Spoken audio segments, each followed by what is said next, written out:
From Japan, in which a group of friends meet at a bar and notice a mysterious woman staring at them.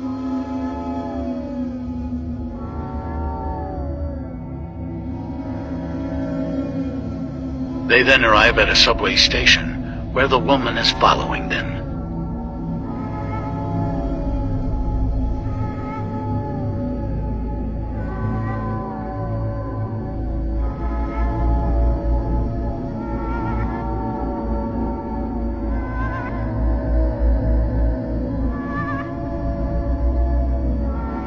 After what just happened, the group is distraught, but if you look back at the tracks, this is what you will find. I wanted to kill my mother since I was 8 years old, and I'm not proud of that. A month later, I'm up living with my grandparents in the mountains, and 10 months later, I murdered them. It made it worse to be on top of a mountain. I was literally on top of a mountain when it happened. And I sensed everybody in the world just stopping what they were doing, turning around, saw what I did, and are coming to get me. And I knew I was paranoid at that moment. I knew anybody that came up there and gave me a funny look or a fishy eye or quizzical look, I'd have blown their brains out thinking they were coming to get me. And if it had been in a city, I would have been a mass murderer at age 15. I would have killed until they gunned me down. I wouldn't have been able to reason my way out of it. I was scared to death, and I was violent. I felt my back hit that wall. I was the rabbit that always ran, that always backed away, always burned his bridges. And suddenly there weren't any more, and my back hit that wall, and I came out screaming and kicking and shooting. No, you goddamn piece of punk-ass shit! Do not mess with that friggin' kid! If you do, I'll rip off your goddamn head and shove it so far up your friggin' ass, you'll be coughing up dandruff for 4 friggin' months! Look, I don't care what you say. If you ever touch him again, I will freaking kill you. I'm gonna pull out a goddamn shotgun and blow your damn head off. Do you understand, you little worthless piece of crap? To hear the full story of the Columbine Massacre, go listen to the podcast I co-host with my fiance, Murder in America. The link is in the bio of my TikTok. Listen on Spotify and Apple Podcasts now. And thank you guys for all the support and love you've given us recently. It's amazing. This is a photo that was found on the ground outside of a convenience store in Florida in June 15th of 1989. And that picture to this day has still gone unidentified. They said that this is not your daughter. They did some type of forensic examination of the photo and they came to the conclusion that that was not her daughter. The boy in the photo was thought to be this kid named Michael Henley who went missing also in 1988, which was a year before. And if you look at these pictures side by side, you can see where the similarities come in. But once again, the cop said that's not him. What's crazy is that neither Michael nor Sarah have ever been found, and that picture to this day has still gone unidentified. It has never been identified almost 40 years later. There's the legend of the girl with the guy in the back of her car. There's this urban legend that there's this girl driving home from work late at night. She's driving on like a 2-lane road. She notices this car behind her that has been behind her since she left work. And the car keeps like tailgating her, getting up super close to her. He's turning on his brights every 15 seconds. He even hits the back of her car. Like, what? So she's terrified, right? Yeah. So she eventually drives to a police station, gets out of her car and just runs straight in, right? So she tells the cops, this guy has been following me, like I'm freaked out, I don't know what's going on. So they go outside, ask this guy, why have you been following this girl, what's going on? And that's when he says, I was following this girl because there was a guy in the back of her car. He had a knife, and every time I would hit her car or turn on my brights, it's because he was raising up to stab her, and whenever I did it, he would duck back down. Cops were like, yeah, okay, whatever. So then they go and check the car, and they find rope, tape, and a knife in her back seat. So this guy saved her life. Right before the Columbine Massacre began, did you know that one of the shooters actually let somebody that he had threatened before in the past live?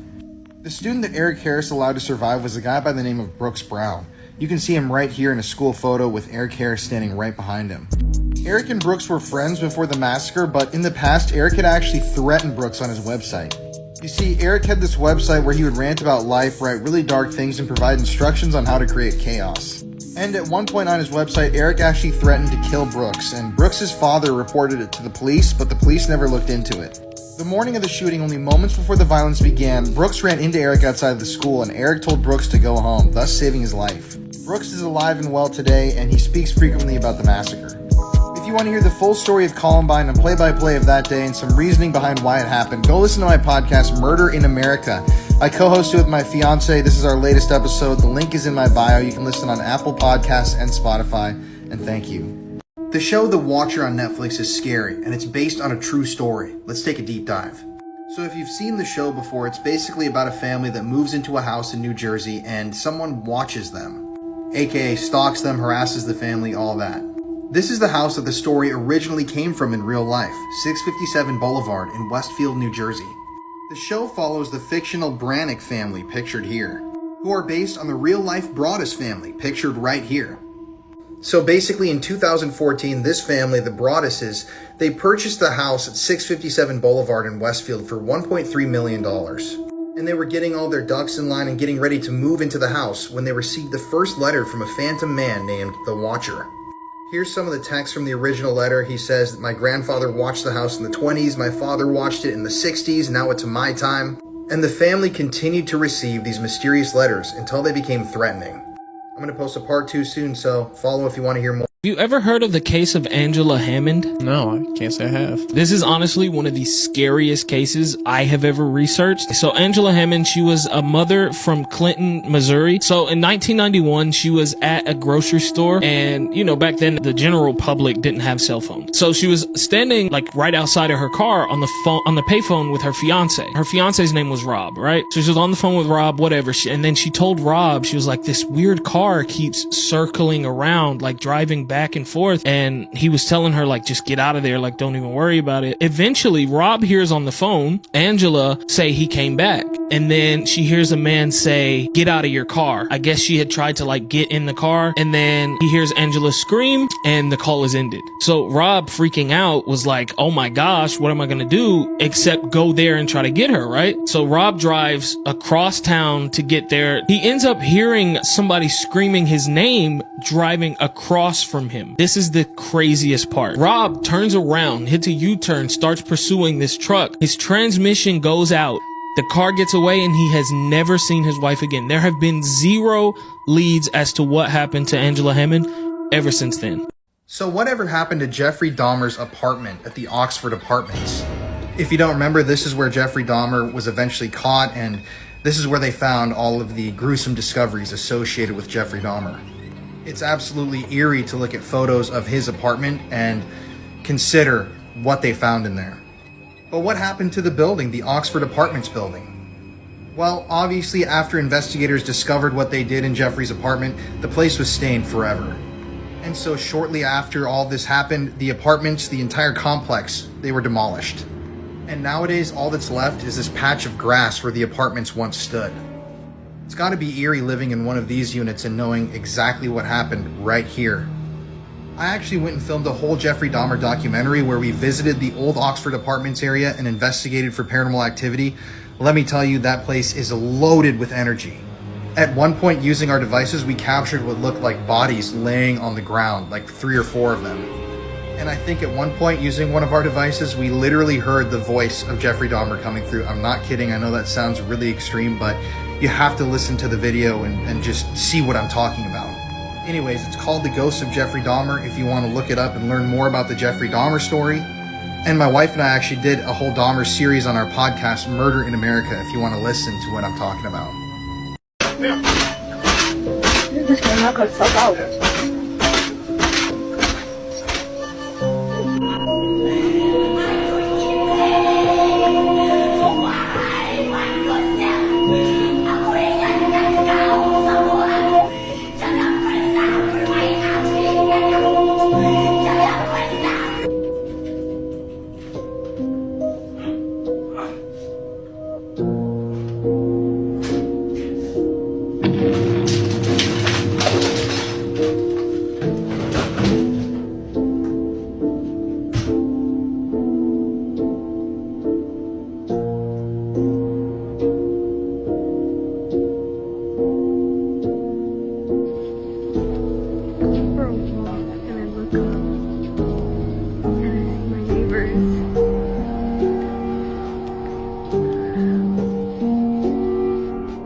I've been ghost hunting for the last 10 years. Sometimes things happen that you can't fully explain. This journey that I'm on is for knowledge, not for fame, and we've put ourselves on the line many times in the quest to get those answers. I've made a lot of friends along the way, and worked with some of the world's most renowned paranormal experts, but sometimes things happen that still scare me. I didn't realize what was going to happen that night. I didn't fully understand what we were dealing with, but it turns out it was darker and more powerful than we could have imagined. And it still scares me. I'd like to welcome you all officially to the West Virginia State Penitentiary. So this is where the electric chair would have been? Yes. He partially castrated himself in there. His head exploded like a pumpkin. That's a good start for your night there. That was the room that was known more infamously as the Sugar Shack. They take his severed head, set it up in the window. Tonight on the Paranormal Files, we're at one of the most violent places in America. This is a historic prison with an extremely bloody past. Are you in front of us? We'd love to have you come and talk to us. It's like it's climbing the fence. Oh, I feel like cold, dude. Locked. All right, down to the hole. Let's do it.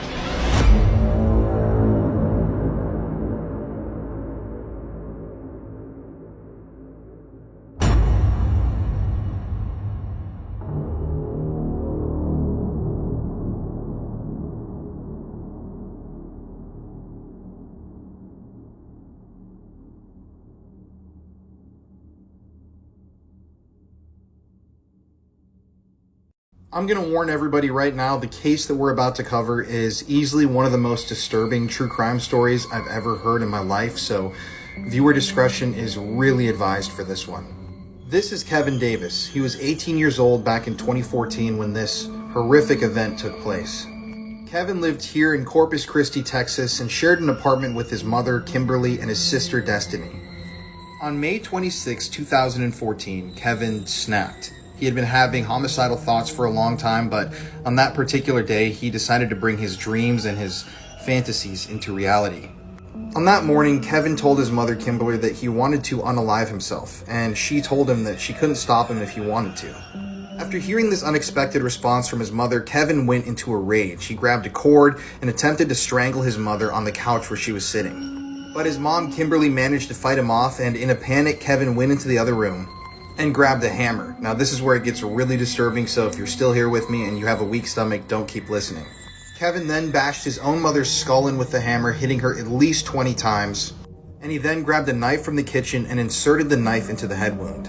At that point, Kimberly's head was opened up, she had a massive head wound, and her brain was exposed. And Kevin stuck his hand into his own mother's head and played with her brains. He later told detectives that it felt like putty.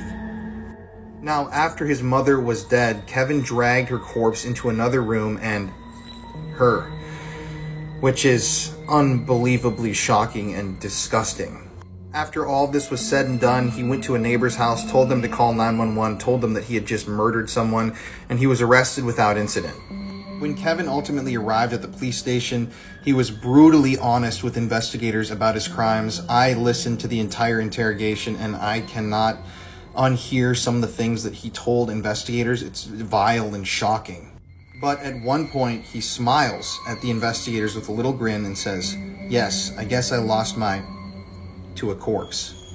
After his trial, he was handed down a sentence of life in prison. He's still alive, he's still in Texas right now, and he even admitted to investigators that if he was given the chance, if he were out on the street again, he would kill again. I'm sorry to have to fill your guys' minds with this stuff, but this is a truly disturbing case that I can't stop thinking about because of how horrific it is, and yeah, I cannot believe that this happened. How young is the world's youngest serial killer? 20? 18? Even 15? This age reveal at the end of the story will shock you. Amarjeet Sada killed 3 people in separate incidences between 2006 and 2007, including 2 family members. This story takes place in India, and we're going to start in 2007 with a missing baby. A young woman had left her 6-month-old baby in the care of a primary school, and when she had come back, the baby was missing. Now, of course, immediately this baby's family was frantic, and they all began pointing fingers at one individual, Amarjeet Sada. They're quoted as having said they knew he had a dark streak and he was not like the other boys his age. Villagers called the police and said, "You need to speak to this boy." And the police initially dismissed them, saying, "There's no way a boy that young is going to know anything about that missing baby."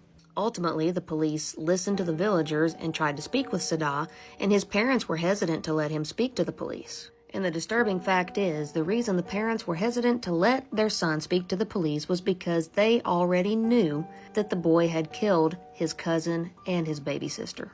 They didn't bother getting the police involved with that, even knowing what their son had done, because it was a family matter. But eventually, after pressure from the police, Sada's parents did let him speak to the police. And it was at this point that Amarjeet Sada admitted to the police what he had done. While in police custody, Amarjeet was very cool, very collected, even asked for a biscuit at one point before telling the police that he had in fact snuck into the daycare where the baby was sleeping, took the baby out of the crib and out into the woods where he brutally beat her with a brick and strangled her.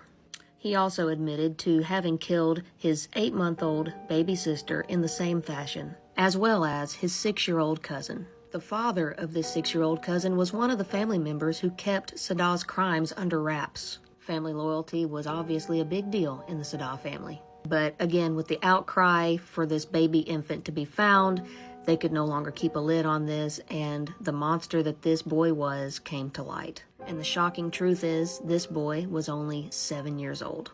This young boy was a certifiable psychopath. He smiled all through his police interrogation, had zero remorse for what he had done, and had taken a chilling delight in the pain that he caused these children before he ultimately killed them. India does not allow children to be sentenced to death or to even be jailed, and so he was put into a children's home until he turned 18. Sada was released, and to this day, he is unaccounted for and on the loose. I spent a weekend with one of the most notorious killers in Texas. So in my early 20s, I spent a lot of time in South Texas in women's prisons units, helping people find forgiveness and second chances at life. And on this one particular weekend, when we arrived, the correctional officers informed our team that there was a new inmate on the premises. She was only 17 years old and had been tried and convicted as an adult for a very violent crime. And because I was the youngest person on our prison team, they voted me to be the one to work with her because she was young, I was young, and she might relate to me and open up to me. Now, I had a rule for myself when I worked with these women to never look up their crimes. I didn't want it to affect my judgment about them or to affect my willingness to help them, so that was just a rule that I always kept. So the correctional officers, they walked me down this long corridor into a classroom where sitting at the table was Erin Caffey.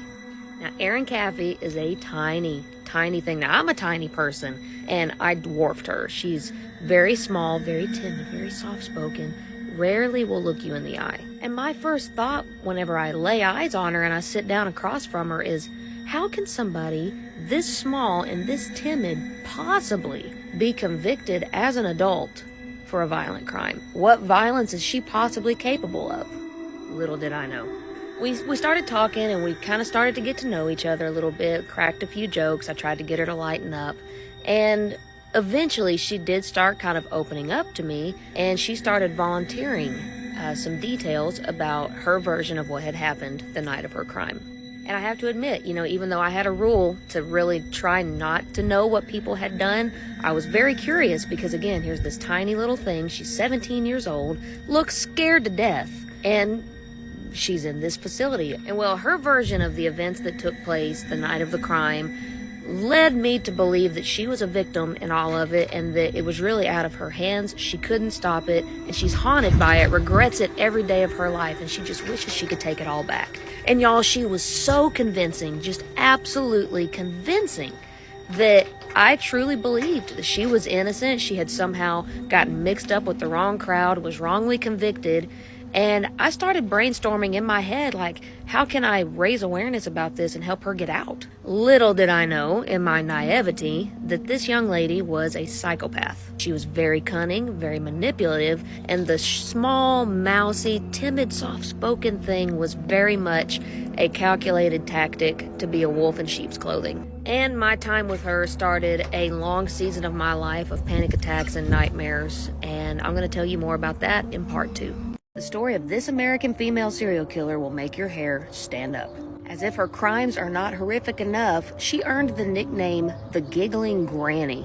How creepy is that? Nanny Doss was raised on a farm by a very controlling father, and one of the few joys that she had in life was sneaking into her mother's room and reading her romance novels, and she would daydream about the day that she'd be swept off her feet and have her happily ever after. And she got married to her first husband at the age of 16, and it was a miserable marriage. The couple had 4 daughters together, 2 of which mysteriously died of food poisoning, at which point the husband took one remaining daughter and fled because he was scared to death of Nanny. The remaining infant baby named Florine was left with Nanny, and Nanny picked up and married somebody new.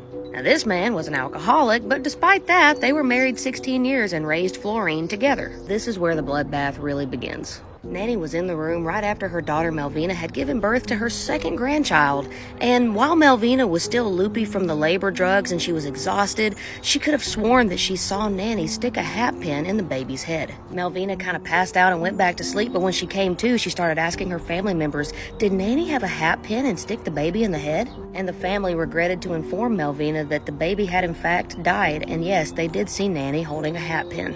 However, the doctors couldn't give a positive explanation for the baby's death. The death of the baby absolutely shattered Melvina and her husband, and they started fighting and drifting apart, and Melvina started dating a soldier named Robert, who Nanny did not approve of. And one night when Melvina was out of the house and Robert was left alone with Nanny, Robert mysteriously died, and Nanny received $500 in life insurance that she had taken out on Robert a couple weeks earlier.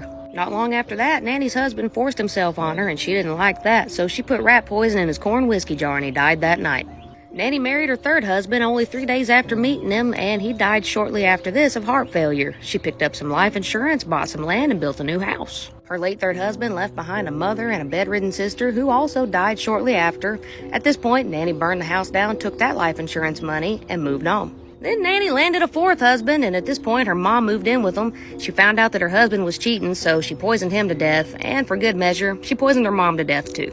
Then she married her a fifth man named Samuel Doss, who was very disapproving of the romance novels that she loved to read. He went to the hospital one night with flu-like symptoms and was diagnosed with a severe digestive tract infection. He was treated and sent home. And a few days later, he showed up dead. The doctors were very suspicious of this, so they did an autopsy and found enough arsenic in his system to kill 20 men. Nanny was arrested shortly after this and confessed to killing 4 of her husbands, her mother-in-law, her mother, her sister-in-law, and yes, sadly, even the baby with the hat pin.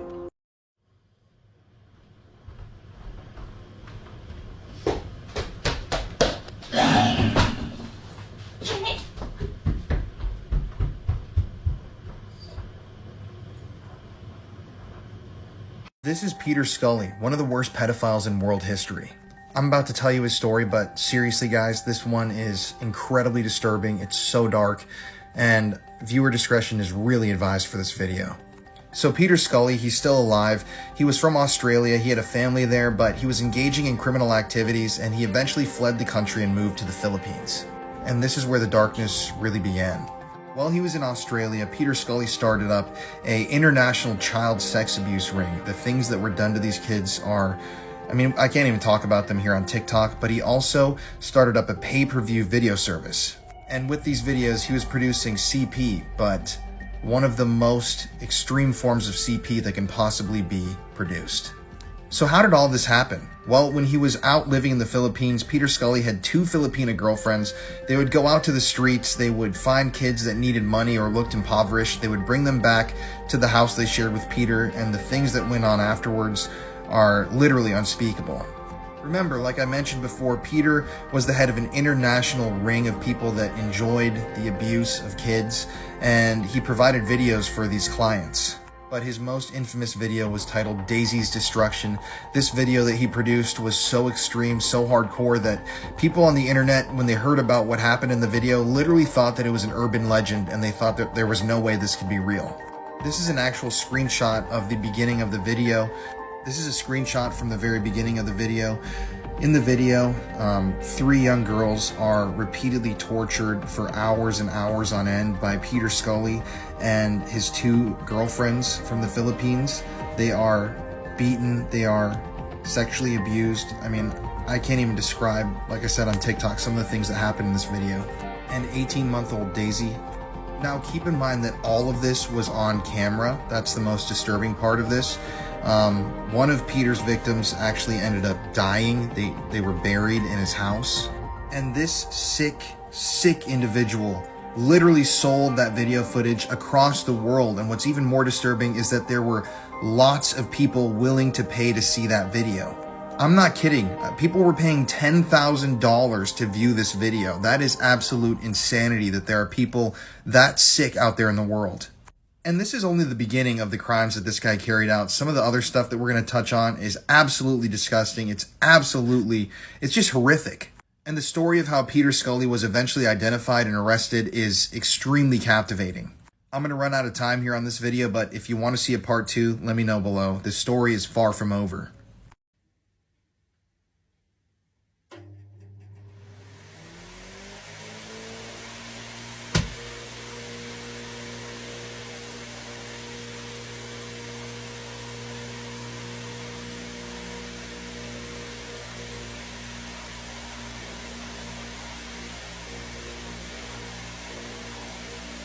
I spent 2 days in a Texas prison with one of the most notorious killers in America. And y'all, those 2 days started 10 years of living hell for me. I've shared parts of this story before on TikTok, but I'm going to go into some details that I haven't shared before and the long-term effects that it has had on me.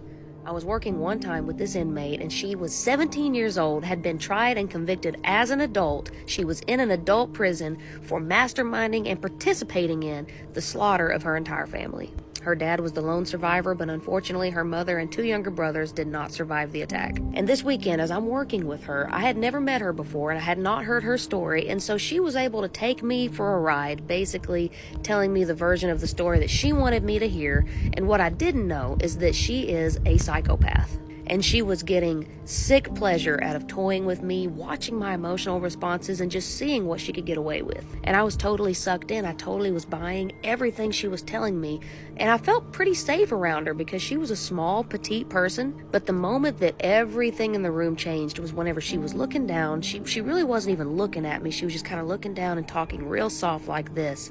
And all of a sudden, she just does this. And y'all, when she looked up at me that way, there was a black darkness in her eyes that I have never seen in anybody before, and it scared the shit out of me. I suddenly felt extremely vulnerable, like I was in a predatory environment and I was not safe. I was clearly shaken. I finished my work, got out of there, but I had to come back the next day to work with her for a second day. And this second day that I worked with her, I'm coming into the same prison space that we were working in the day before, and I see her from a distance, and what I saw still shakes me to this day. Now, you're going to think I'm crazy or that I'm one of those religious kooky people that constantly hallucinates like demonic spiritual things. I'm not. I'm not the kind of person who sees things, but this day I saw something. I'm looking at this girl from down a ways, and she looks at me and her face just goes hollow.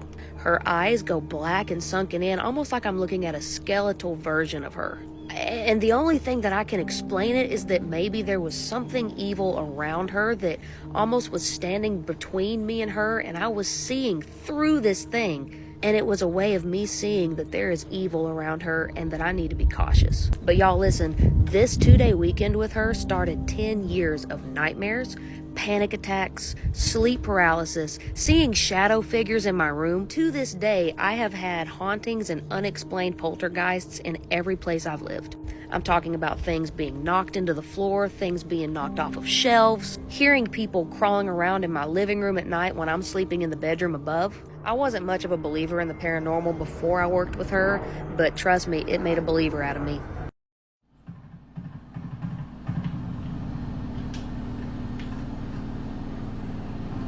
Mom, can you just pass my drink that's on the table, please? Thanks.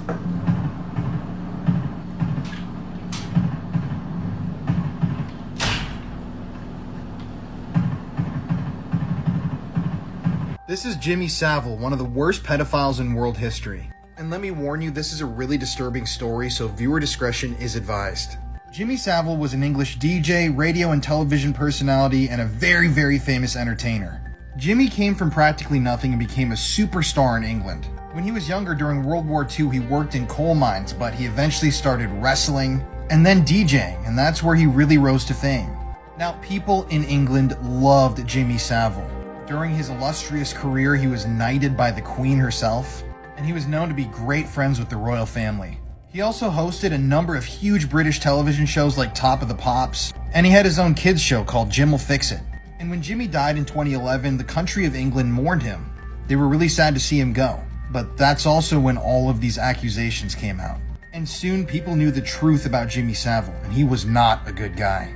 When Jimmy was alive, he was known to be charitable, and he worked at hospitals and volunteered his time helping with sick kids and young adults. But this is how he got access to his victims, by acting like the nice guy. And in his time on Earth, Jimmy Savile sexually abused over 400 kids and young adults. He would literally seek out children in their weakest states when they were in the hospital recovering from operations, and that's when he would abuse them.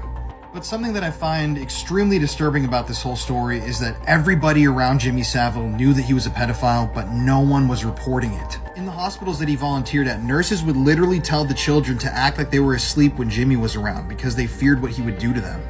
Friends of Jimmy's would make jokes about him being a pedophile in their comedy routines.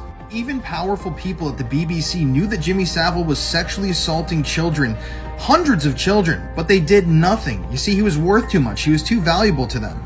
And they needed him to make as much money for them as possible. One particularly gruesome and sick thing that emerged about Jimmy Savile after he died was that he used to go to the morgue in these hospitals, and he would actually have sex with dead bodies. He would also move the bodies around in the morgue, pose them, and take photos of them, laughing while he was doing this. And one nurse even reported watching Jimmy Savile wheel around the dead body of a 4-year-old child in a stroller. Yeah, this guy was incredibly twisted, and he affected so many people's lives. And another sad part of this story is that Jimmy Savile never really had to face any sort of repercussions for his actions while he was alive. When he died as a beloved public figure, somebody that people looked up to and adored. But behind closed doors, Jimmy Savile was a sexual deviant, a pedophile, and just a horrible human being. There is so much to this story, I'm telling you, I couldn't even cover this whole story in 10 TikToks, but if you want me to go into more details about all this, let me know and I'll post a part 2. Because this is literally only the tip of the iceberg when it comes to Jimmy Savile and some of the horrible and atrocious things that he did while he was alive.